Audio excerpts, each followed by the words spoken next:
Vous jouez sur PC, mais parfois vous n'avez pas envie d'utiliser le clavier pour jouer. Pour certains jeux, peut-être que vous préférez tout simplement utiliser une bonne vieille manette. Si vous avez peut-être plus jeune été habitué à jouer au FPS sur console ou etc., ça peut être quand même parfois plus confortable, en tout cas pour certains, d'avoir une manette. Et du coup, c'est pour ça qu'aujourd'hui, on va directement voir le top 3 des meilleures manettes PC qu'on peut retrouver sur le marché, afin de pouvoir directement acheter cette manette et jouer à vos jeux préférés avec une manette tout simplement comme vous pourrez voir sur console.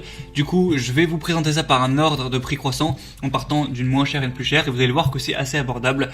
Les deux premières notamment vont être autour des 20 euros, en dessous de 30 euros en tout cas, donc voilà, c'est plutôt abordable, sachant qu'en général, quand on veut racheter une manette, une deuxième manette sur Xbox ou à PlayStation, eh bien ça peut parfois être à 40-50 euros, donc voilà, là ça va être plus abordable, en tout cas pour les premières.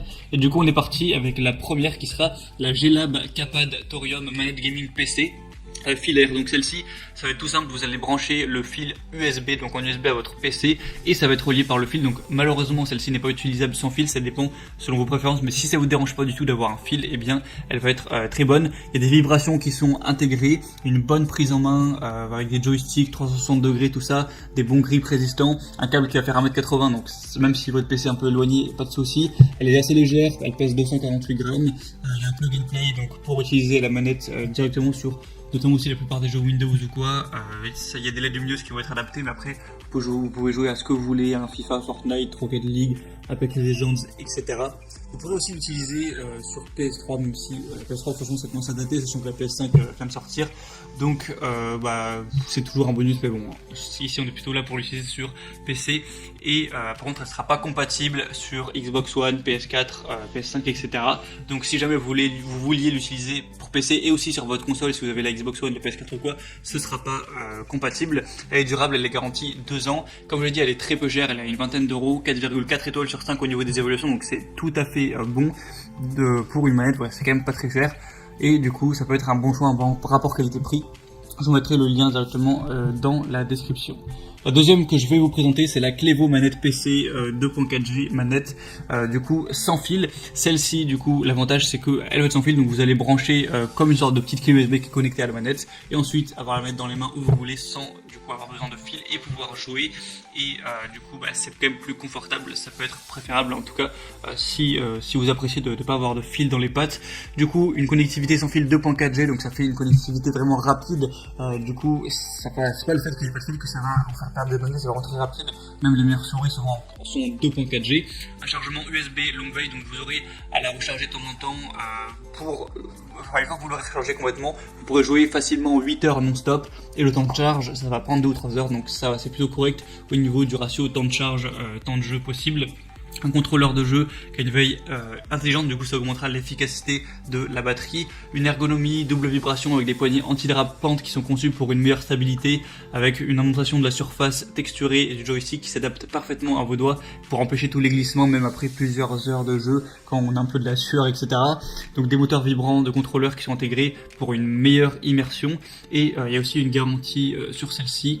Du coup c'est aussi une très bonne manette qui va avoir un très bon rapport qualité-prix également, avec un prix qui est assez bas. Du coup ça peut être intéressant également. On a des évaluations bonnes avec 4,3 étoiles sur 5. Du coup je vous mettrai encore une fois le lien juste en description. Il faut savoir qu'elle existe aussi en blanche si vous préférez. Vous pourrez choisir cette déclinaison une fois que vous aurez passé par le lien dans la description sur Amazon. Vous pourrez choisir ça en fonction de vos préférences. Et la troisième qu'on va voir, ça va être la Microsoft manette tout simplement de Xbox One sans fil avec un câble pour PC. Du coup celle-ci forcément vous pourrez l'utiliser sur Xbox One, mais également du coup sur votre PC si vous avez, c'est hyper pratique si vous avez à la fois une Xbox One et à la fois un PC sur lequel vous jouez.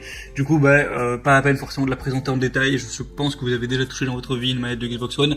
Personnellement j'ai la Xbox One depuis 7 ans maintenant, je l'utilise du coup fréquemment et elle est très très convenable cette manette. Moi j'adore les gâchettes qu'on a derrière, les boutons, tout ça, ça fonctionne bien. En 7 ans la manette est toujours en parfait fonctionnement, elle marche sans fil et elle est rechargeable aussi en USB. Donc voilà, franchement rien à dire, forcément c'est une manette un petit peu légendaire. Donc le bémol ça va être simplement qu'elle va être beaucoup plus chère, vu que là c'est Microsoft, ils se sont fait un peu plus plaisir sur les prix, donc vous pourrez pas l'avoir à 20 euros quoi. Mais si vous voulez investir un petit peu là-dessus, ça peut être un bon choix de son. Je vous invite à essayer une manette de Xbox One et vous saurez de vous-même si vous appréciez ou non. Du coup, ben voilà, ça peut être aussi un choix.